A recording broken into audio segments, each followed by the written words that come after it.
Hello students, हम लोग chapter सांवले सपनों की याद जो कि क्षितिज गद्य से है वो पढ़ रहे थे। और पिछले वीडियो में हम लोगों ने पेज नंबर 44 का फर्स्ट पैराग्राफ कंप्लीट कर लिया था। मतलब पेज नंबर 44 और 43 पेज नंबर में जितना भी पैराग्राफ है फर्स्ट पैराग्राफ से लेकर के और पेज नंबर 44 का पहला पैराग्राफ तक का हम लोगों ने रीडिंग कंप्लीट कर ली थी। आज हम पेज नंबर 44 का सेकंड पैरा स्टार्ट करेंगे, तो चलिए देख लेते हैं। मिथकों की दुनिया में इस सवाल का जवाब तलाश करने से पहले एक नज़र कमज़ोर काया वाले उस व्यक्ति पर डाली जाए जिसे हम सालिम अली के नाम से जानते हैं। उम्र को शती तक पहुंचने में थोड़े ही दिन तो बच रहे थे। संभव है कि लंबी थकान की ने उनके शरीर को कमज़ोर कर दिया हो और कैंसर जैसी जानलेवा बीमारी उनकी मौत का कारण बनी हो, लेकिन अंतिम समय तक मौत उनकी आंखों से वह रोशनी छीनने में सफल नहीं हुई जो पक्षियों की तलाश और उनकी हिफाजत के प्रति समर्पित थी। सालिम अली की आंखों पर चढ़ी दूरबीन उनके मौत के बाद ही तो उतरी थी। यहाँ पर लेखक कहता है, मैंने आपको बताया था मिथक वो होता है जो पुरानी कथाओं को नई तरीके से प्रस्तुत करने का प्रयास करे। तो यहाँ पर लेखक कहता है कि एक ऐसा व्यक्ति जो बहुत ही कमज़ोर शरीर वाला था, काया मीन्स होता है शरीर, जिसका शरीर बहुत कमज़ोर था और कमज़ोर शरीर वाला व्यक्ति एक लगभग उम्र जिसकी 100 वर्ष के आसपास पहुंचने वाली थी। शती मीन्स होता है 100 वर्ष, ठीक है। तो जिनकी आयु लगभग 100 वर्ष के आसपास पहुंचने वाली थी और यही वजह थी कि वो बहुत ज़्यादा सफ़र करते थे। और जब आपकी उम्र ज़्यादा हो जाती है तो बहुत सफ़र करने में आप थकान का अनुभव करते हैं। तो बस ये लेखक बताते हैं कि जो सालिम अली थे वो भी 100 वर्ष की आयु के आसपास थे और लगभग पूरी ज़िंदगी उन्होंने घूमकर ही बिता दिया। पक्षियों की देखभाल और उनकी जानकारी लेने के लिए वो दूर दूर तक सिर्फ जाते ही रहे, जिसकी वजह से उनका शरीर बहुत थक गया होगा। इसके अलावा उनको कैंसर की जानलेवा बीमारी भी हो गई थी, जिसकी वजह से उनकी उम्र मतलब वहीं पर थम गई। लेकिन क्योंकि इच्छा शक्ति बहुत ज़्यादा तेज़ थी उनकी, हो सकता है वो इतनी भयंकर बीमारी नहीं हुई होती तो शायद वो अभी और जीते। लेकिन यहाँ पर जो एक बात बताई गई है कि अंतिम समय पर भी उनके आँखों से वो रोशनी गायब नहीं हुई जो पक्षियों की तलाश कर रही थी या उनकी हिफाजत के, उनकी सुरक्षा के प्रति समर्पित थी। सालिम अली की आँखों पर दूरबीन चढ़ी ही रही और वो तभी उतरी जब उनकी मौत हो गई। आगे, उन जैसा बर्ड वॉचर शायद ही कोई होगा। बर्ड वॉचर क्या होता है? बर्ड मीन्स होता है चिड़िया और वॉच करना मीन्स देखना, यानी कि ऐसा व्यक्ति जो बर्ड को वॉच करता हो हर वक्त, वो थे सालिम अली। तो यहाँ पर कहा है लेखक ने कि उन जैसा बर्ड वॉचर शायद ही कोई हुआ हो, लेकिन एकांत क्षणों में सालिम अली बिना दूरबीन भी देखे गए हैं। दूर क्षितिज तक फैली ज़मीन और झुके आसमान को छूने वाली उनकी नज़रों में कुछ कुछ वैसा ही जादू था जो प्रकृति को अपने घेरे में बांध लेता है। सालिम अली उन लोगों में थे जो प्रकृति के प्रभाव में आने की बजाय प्रकृति को अपने प्रभाव में लाने के कायल होते हैं। उनके लिए प्रकृति में हर तरफ एक हंसती खेलती रहस्य भरी दुनिया पसरी थी। ये दुनिया उन्होंने बड़ी मेहनत से अपने लिए गढ़ी थी। इसके गढ़ने में उनकी जीवन साथी तहमीना ने काफ़ी मदद पहुंचाई थी। तहमीना स्कूल के दिनों में उनकी सहपाठी रही थीं। यहाँ पर लेखक बताते हैं कि जो सालिम अली के अंदर बर्ड्स के प्रति जो एक सुरक्षा की भावना थी, एक हिफाजत की भावना थी, सिक्योरिटी की भावना थी, वो शायद ही किसी और में देखी गई होगी। ऐसा पक्षी वैज्ञानिक शायद ही दुनिया में कोई हुआ होगा जो पक्षियों से इतना प्रेम करता होगा कि अपनी ना उम्र देखी उन्होंने, ना अपने शरीर की बीमारी देखी उन्होंने, और प्रकृति और पक्षी इसके अलावा दुनिया में उनके लिए और ऐसा लगता था कि कुछ है ही नहीं। उन्होंने बहुत ही ज़्यादा प्रकृति को भी बहुत प्रेम किया और कई बार जब वो एकांत के क्षणों में बिना दूरबीन के भी देखे जाते थे, जब वो पक्षियों को नहीं देख रहे होते थे, उस समय वो प्रकृति के बारे में सोच रहे होते थे। तो उन्होंने आसपास, मतलब बाकी लोग क्या करते हैं कि जैसा प्रकृति करती है उसके हिसाब से वो चलते चले जाते हैं, लेकिन सालिम अली जो थे वो प्रकृति को अपने हिसाब से ढालने का प्रयास करते थे। मतलब प्रकृति जैसा चाहती थी वैसा वो करते थे, जिससे कि प्रकृति उनके हिसाब से चलती रहे। तो उनके आसपास एक प्राकृतिक दुनिया थी, और ये सारा कुछ करने में उनकी जो लाइफ पार्टनर, उनकी जो पत्नी थी तहमीना, जो स्कूल के दिनों में उनकी क्लासमेट भी रही थी, उन्होंने काफ़ी हद तक इनकी मदद की थी। आगे, अपने लंबे रोमांचकारी जीवन में ढेर सारे अनुभवों के मालिक सालिम अली एक दिन केरल की साइलेंट वैली को रेगिस्तानी हवा के झोंकों से बचाने का अनुरोध लेकर चौधरी चरण सिंह से मिले थे। वे प्रधानमंत्री थे। चौधरी साहब गांव की मिट्टी पर पड़ने वाली पानी की पहली बूंद का असर जानने वाले नेता थे। पर्यावरण के संभावित खतरों का जो चित्र सालिम अली ने उनके सामने रखा, उसने उनकी आंखें नम कर दीं। आज सालिम अली नहीं हैं, चौधरी साहब भी नहीं हैं। कौन बचा है जो अब सौंधी माटी पर उगी फसलों के बीच एक नए भारत की नींव रखने का संकल्प लेगा? कौन बचा है जो अब हिमालय और लद्दाख की बर्फीली ज़मीनों पर जीने वाले पक्षियों की वकालत करेगा? इन दोनों पैराग्राफ में सालिम अली का प्रकृति के प्रति प्रेम भी बताया गया है, क्योंकि यहाँ पर बताया गया है कि चौधरी चरण सिंह, जो कि उस समय के प्रधानमंत्री थे जिस समय की ये बात बताई जा रही है, और केरल की साइलेंट वैली मतलब एक घाटी थी जहाँ पर रेगिस्तानी हवाएं आती थीं, और उन हवाओं से वहाँ की मिट्टी को, प्रकृति को, वहाँ के पक्षियों को बहुत नुकसान होता था। तो क्योंकि जो रेगिस्तानी हवाएं होती हैं वो काफ़ी गर्म होती हैं, जलने वाली हवाएं होती हैं, जलाने वाली हवाएं होती हैं, जिससे कि प्रकृति मतलब एक तरीके से कह सकते हैं कि ऐसी हो जाए कि वो मुरझा से जाएं, और यही हाल पक्षियों का भी था। तो ये सारा कुछ अनुरोध लेकर कि किसी तरीके से इन रेगिस्तानी हवाओं से यहाँ की प्रकृति को और यहाँ के पक्षियों को सुरक्षा प्रदान की जा सके, कुछ ऐसा किया जाए जिससे कि उस तरह की जो हवाएं हैं, रेगिस्तानी हवाएं हैं केरल की तरफ से जो आ रही हैं, वो यहाँ तक ना आ पाएँ। तो ये जो खतरा वो लेकर उनके सामने गए, और इस तरीके से उन्होंने शब्दों में प्रस्तुत किया चौधरी चरण सिंह जी के सामने कि उनकी भी आंखें नम हो गईं। मतलब कि उन्होंने इतना जीवंत प्रस्तुत किया प्रकृति को और पक्षियों को लेकर के कि उनके प्रति इतना प्रेम दिखाया उन्होंने।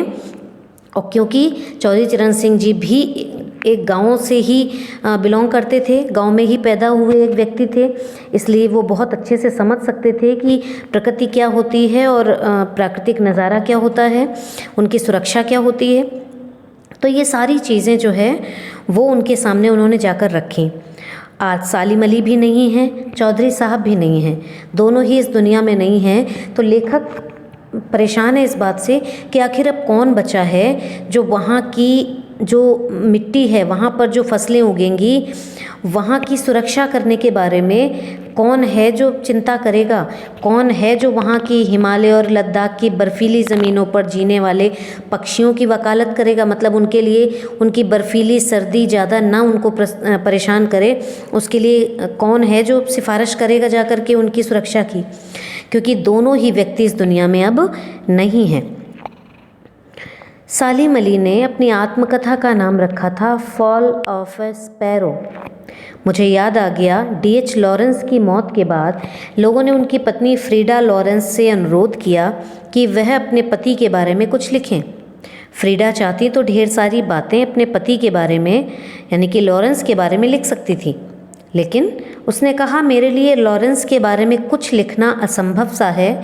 मुझे महसूस होता है कि मेरी छत पर बैठने वाली गौरैया लॉरेंस के बारे में ढेर सारी बातें जानती है, मुझसे भी ज़्यादा जानती है। वो सचमुच इतना खुला और सादा दिल आदमी था।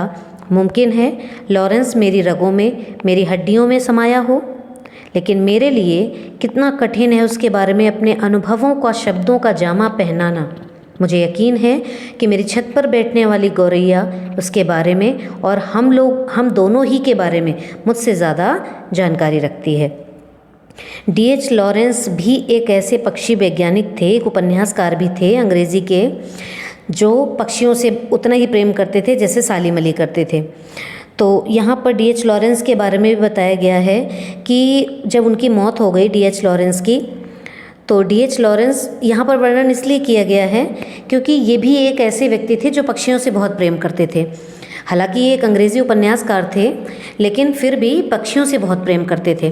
तो यहाँ पर ये चीज़ उनकी पत्नी ने स्पष्ट की है, लेखक को याद आ गया इसलिए उसने जोड़ दिया यहाँ से इसको, कि उसकी पत्नी से एक बार पूछा गया था कि आप D.H. लॉरेंस के बारे में कुछ लिखें, कुछ बातें बताएं।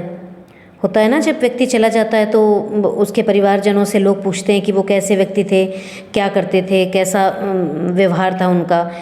तो उनकी पत्नी ने ये कहा कि मैं जानती हूँ कि मैं बहुत कुछ लिख सकती हूँ उनके बारे में, मैं बहुत सारी बातें उनके बारे में कर सकती हूँ क्योंकि वो मेरे पति थे, मेरी रगों में बसते हैं वो, लेकिन मुझे ऐसा लगता है कि मेरी जो छत पर बैठती थी गौरैया, अगर उससे पूछा जाए तो शायद वो मुझसे भी ज़्यादा अच्छी तरीके से लॉरेंस के बारे में बता सकती है, क्योंकि लॉरेंस इतना अच्छा व्यक्ति था, इतना सीधा सरल खुला हुआ व्यक्ति था कि एक छत पर बैठने वाली गौरैया भी उसके बारे में मुझसे ज़्यादा जानती होगी। तो ये चीज़ उन्होंने यहाँ पर शेयर की है। और सालिम अली ने अपनी आत्मकथा जो लिखी थी उसका नाम ही रख दिया था फॉल ऑफ ए स्पैरो। उसका रीज़न ये था कि बचपन में इनसे एक गौरैया जो है, वो आगे हम बताएंगे, यहाँ पर लेखक बताएगा, घायल हो गई थी, तो तभी से उन्होंने पक्षियों के प्रति प्रेम को उजागर करना शुरू कर दिया था। आगे देखते हैं। जटिल प्राणियों के लिए सालिम अली हमेशा एक पहेली बने रहेंगे। बचपन के दिनों में उनकी एयर गन से घायल होकर गिरने वाली नीले कंठ की वह गौरैया सारी ज़िंदगी उन्हें खोज के नए नए रास्तों की तरफ ले जाती रही। ज़िंदगी की ऊंचाइयों में उनका विश्वास एक क्षण के लिए भी डिगा नहीं।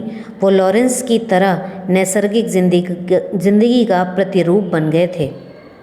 यहाँ पर बताया गया है कि जो सालिम अली थे, उनकी जब उनके बचपन में मतलब वो एयर गन से खेल रहे थे, जो हवा में चलाते हैं फायर को, तो उससे एक चिड़िया घायल हो गई थी। एक जिसका नीला कंठ था, ऐसी एक गौरैया घायल हो गई थी।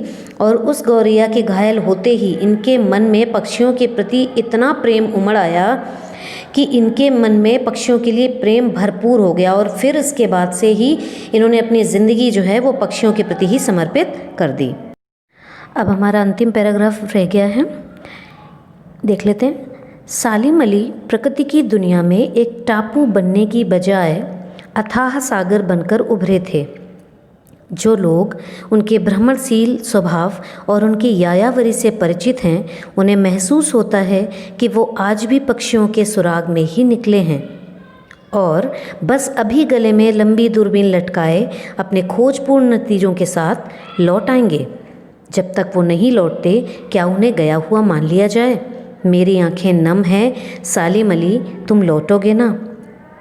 इस पैराग्राफ में लेखक का दर्द दिखता है, उनकी परेशानी दिखती है कि वो सालिम अली से कितना प्रेम करते हैं, क्योंकि एक ऐसा व्यक्ति सालिम अली जो प्रकृति और पक्षियों से भरपूर प्रेम करता हो, जिसने पूरी ज़िंदगी सिर्फ प्रकृति और पक्षियों के लिए ही गुजार दी हो, उस व्यक्ति की एक तो ऐसी दर्दनाक मौत कि कैंसर जैसी भयंकर बीमारी से उनकी मौत हुई, और दूसरी बात पूरा दिन वो अपने गले में दूरबीन डाले हुए पक्षियों की खोज में इस पहाड़ से उस पहाड़ चले जाते थे। और लोगों को यही उम्मीद है कि शायद वो अभी भी किसी पक्षी की सुराग में गए हुए हैं, मतलब उसकी खोज में गए हुए हैं, और अभी थोड़ी देर बाद ऐसा नतीजा लेकर लौटेंगे जो उनकी खोज को पूरा कर देगा।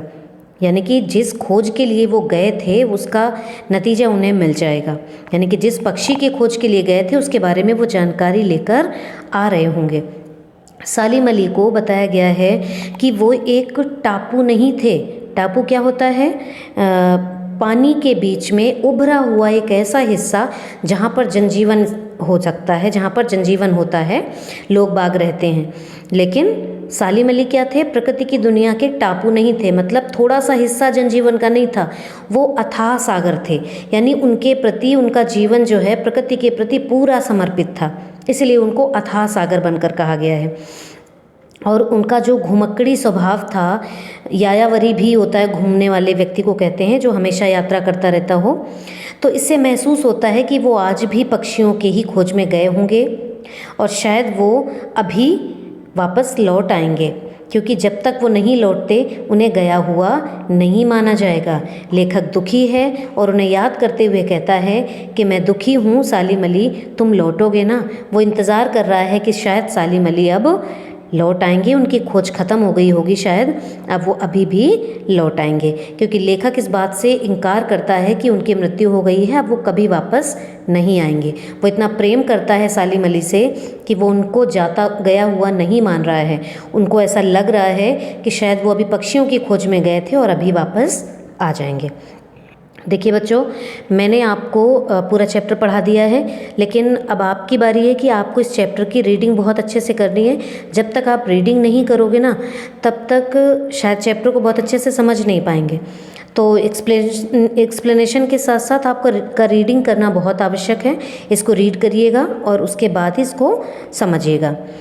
मैंने आप लोगों को पिछले वीडियो में ये कहा था कि मुझे आप नोट्स अपने भेजिए पीडीएफ के थ्रू, लेकिन मुझे सिर्फ एक बच्चे ने अपने नोट्स भेजे हैं। तो वेरी बैड कि मुझे आप सब लोगों ने नोट्स नहीं भेजे अपने। एटलीस्ट मुझे पता तो चले। मैंने सिर्फ ग्रामर मांगा था, जितना ग्रामर का वर्क करवा दिया गया था आपको छुट्टियों से पहले, वो सारा वर्क जो है मुझे पीडीएफ फॉर्म में आप मेरे नंबर पर सेंड कर दें, ऐसा मैंने पिछले वीडियो में आपसे बोला था। लेकिन आप में सिर्फ एक बच्ची है जिसने मुझे ये सेंड किया है, इसके अलावा किसी ने भी मुझे ये सेंड नहीं किया। तो मैं वंस अगेन यही बात कहती हूँ कि अच्छे बच्चों की ये पहचान नहीं होती है कि वो चीज़ों को सुने और सुनकर दूसरे कान से निकाल दें। आप चीज़ों को सुनिए और सुनने के बाद में उसको फॉलो भी करिए, अदरवाइज़ ज़िंदगी ठहर कर रह जाएगी। ठीक है बेटा? तो मैं उम्मीद करूँगी कि मुझे आप लोगों के नोट्स पीडीएफ फॉर्म में मिल जाएंगे। Okay, thank you.